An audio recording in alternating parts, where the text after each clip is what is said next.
कल यूपीएससी का रिजल्ट आया और उसके बाद सोशल मीडिया में जो मुस्लिम सोशल एक्टिविस्ट हैं उनके जरिए कई तरह की प्रतिक्रियाएं देखने में आईं। बड़ी संख्या में पोस्ट ये देखने में आई कि लोगों में खुशी का माहौल, और पिछले सालों से मुकाबला करते हुए कि इस साल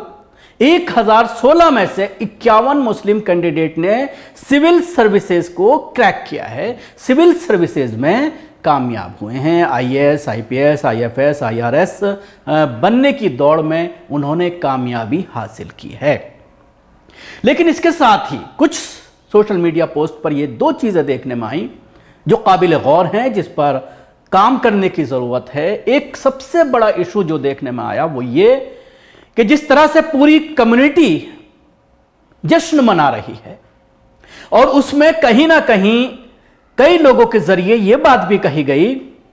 कि जिस तरह से दबाया जा रहा है, हम मुसलमानों के जरिए ही नहीं बल्कि काफी संख्या में मैंने गैर मुस्लिमों की ट्विटर पर पोस्ट देखी और यह कहा कि यह कुदरत का नेचर है कि जब किसी चीज को दबाया जाता है तो वो उछलता है। स्प्रिंग की तरह है, जब मुसलमानों को दबाया गया तो फिर मुसलमान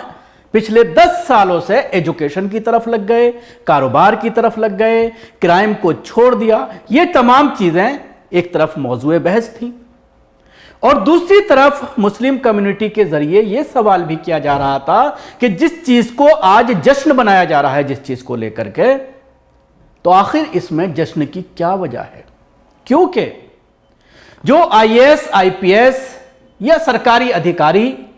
चुन करके आते हैं मुसलमानों में से,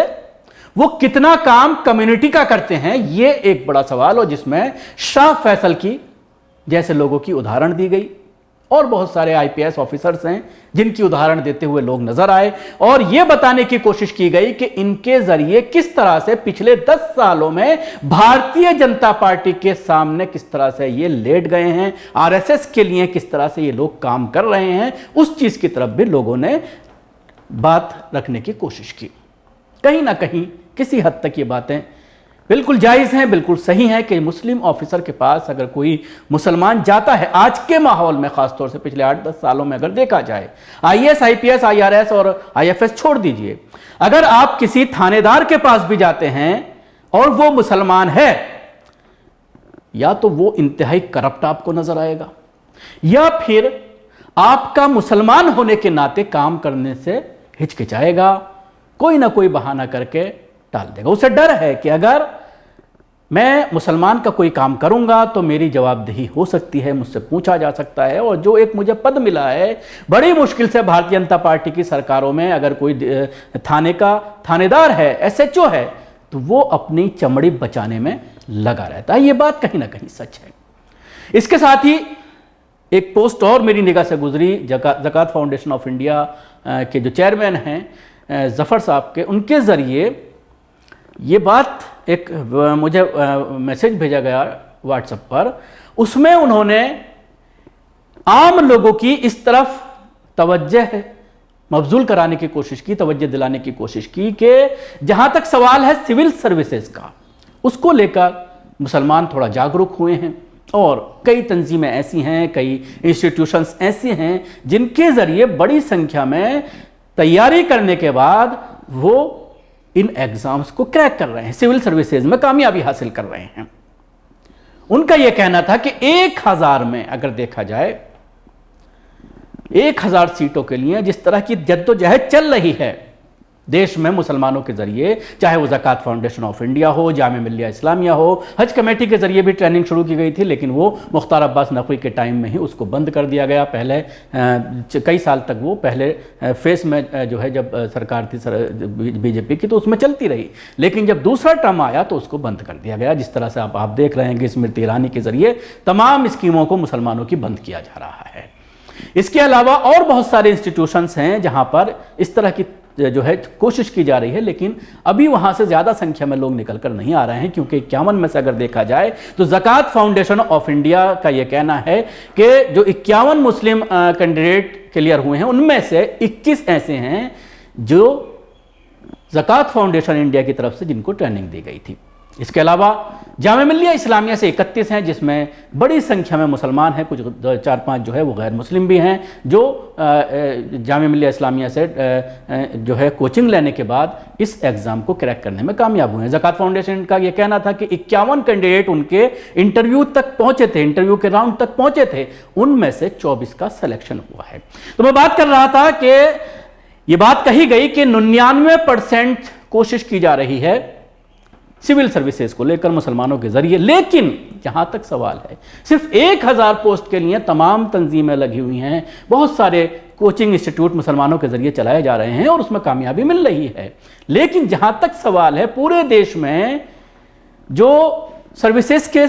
स्टेट सर्विस कमीशन जो होते हैं उनके जरिए सिलेक्शन पूरे साल में तकरीबन 50,000 लोगों का होता है। उसके लिए जो हमारी एफर्ट है मुसलमानों की वो सिर्फ 1% है,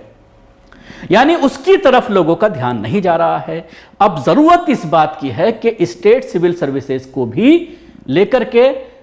ऐसी तंजीमों को सामने आना होगा, ऐसे ग्रोहों को, ऐसे मुस्लिम ऑर्गेनाइजेशंस को सामने आना होगा, मुस्लिम जमातों को सामने आना होगा, उस पर भी फोकस करने की ज़रूरत है, ताकि बड़ी संख्या में जो स्टेट सिलेक्शन बोर्ड है उसमें भी बच्चे जो है वो मुसलमानों के बच्चे तालीम हासिल करके उसका एग्ज़ाम क्रैक करके जो है उसमें उनका सिलेक्शन हो। क्योंकि स्टेट लेवल पर भी अगर बात करते हैं SDM वगैरह जो नीचे की पोस्ट होती हैं, उसके अलावा पुलिस ऑफिसर्स भी SP DSP जो होते हैं वो प्रमोशन होने के बाद जो है वो आला उस तक पहुँचते, लेकिन स्टेट से ही उनका सिलेक्शन होता है। तो बहुत सारी पोस्टेड हैं, तहसीलदार हैं, बहुत सारी पोस्टेड हैं जिनमें जो है उस पर भी मुस्लिम ऑर्गेनाइजेशंस को काम करने की ज़रूरत है। अब आइए मैं आपको बताता हूं जो कल का रिजल्ट आया है उसका पूरा डाटा लेकर के मैं आपके सामने आया हूं, और पिछले कुछ सालों से अगर मुवाजना किया जाए तो इस साल बहुत ही अच्छी कारकर्दगी मुस्लिम स्टूडेंट्स की, मुस्लिम छात्रों की रही। टॉप 100 में अगर देखा जाए तो 5 मुस्लिम हैं जिन्होंने कामयाबी हासिल की है। 9वें नंबर पर एक मुस्लिम बच्ची है जो है वो कामयाब हासिल करने में। आज जारी सिविल सेवा मेरिट सूची 2023 में शामिल कुल 51 मुसलमानों में से 5 रूहानी, नौशीन वर्दा खान, जुफिशन हक और फैबी रशीद 100 रैंक तक आई हैं, यानी इनको उम्मीद की जा रही है कि इनको IAS कैडर मिलेगा, क्योंकि जो ऊपर की जो सूची होती है उनमें ज़्यादातर 100 से ऊपर जो होते नीचे जो होते हैं उनको IAS कैडर मिलता है। सिविल सेवा मेरिट सूची 2023 में मुसलमानों की जो पोजीशन है वो मैं आपको बताना चाहूँगा। 5वीं रैंक रूहानी, 9वीं नौशीन, 18वीं वर्दा खान, 34 जुल्फिशा हक, 71 फैबी रशीद, 111 आरफा उस्मानी, 157 सैयद अदिल मोहतम, 165 खान साइमा सिराज अहमद, 188 राइम रजा, 241 फरहीन जाहिद, 253 अरीबा सगीर, 778 एतिहादा मुफस्सिर, 311 नाजिश उमर अंसारी, 312 सैयद मुस्तफ़ा हाशमी, 317 फातिमा शिमना परवात, 323 शाहिदा बेगम, 332 हामिद नावेद, 339 अरीबा नौमान, मोहम्मद हारिस मीर 345, 369 मोहम्मद फरहान शाह,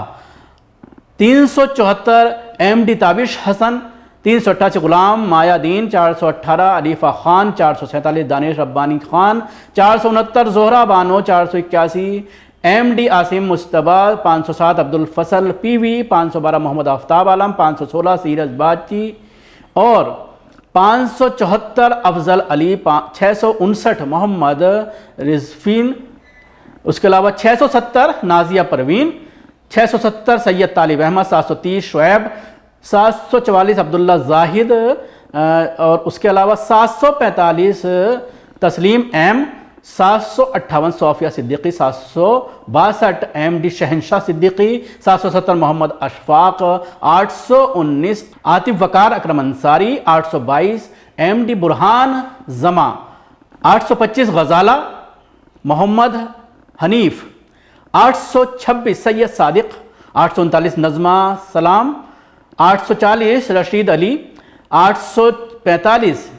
आशिक हुसैन, 851 INBS, उसके अलावा 852 एहसान N, 866 हमजा श्री NA, 1012 पर हैं MD वर्शिद खान और अजमल हुसैन 1013। इसमें टोटल 125 मुसलमानों ने टेस्ट में हिस्सा लिया था, जिनमें से 51 की कामयाबी, जो आपने पूरी लिस्ट ही देखी। 2022 का अगर मुवाजना किया जाए पिछले कुछ सालों की, अगर हम बात करते हैं कि 2022 में 933 में से 30 मुसलमान कामयाब हुए थे। 2021 में 685 टोटल कैंडिडेट थे, जिनमें से 21 को कामयाबी मिली थी। 2020 में 761 में से 31 कामयाब हुए, 2019 में 42 और 2018 में 27, 2017 में 50 और 2016 में 52। यानी 2016 के बाद 2017 में भी अच्छी कारकर्दगी रही थी, लेकिन 18, 19, 20, 21, 22 के बाद, यानी 5 साल के बाद ये संख्या बिल्कुल उसी पर पहुंच गई है 2016 और जो 17 का था। तो कहा जा सकता है एक बड़ी कामयाबी मुस्लिम छात्रों को इस साल यूपीएससी में मिली है।